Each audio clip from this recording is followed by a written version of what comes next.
विधान परिषदेच्या मतदानाला सुरुवात। आमदार संजय गायकवाड, गणेश नाईकांसह 9 आमदारांनी बजावला मतदानाचा हक्क। अजित पवारांचे आमदार विधान भवनात दाखल, तर शिंदे गटाचेही आमदार हॉटेलमधून रवाना।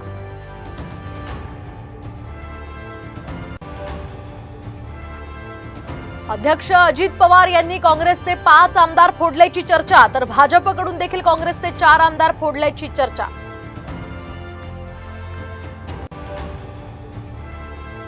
मुंबई आणि उपनगरात पहाटेपासूनच पुन्हा मुसळधार, सखल भागात पाणी साचलं, दादरहून चेंबूरकडे जाणारी वाहतूक मंदावली।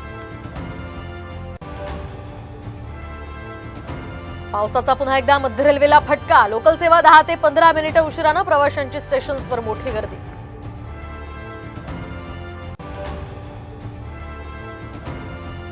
आणि इंदापूरच्या सराटीमध्ये तुकोबांच्या पालखीचा निरास्नान सोहळा आज अकलूजमध्ये पार पडणार। पालखीचं गोंधळी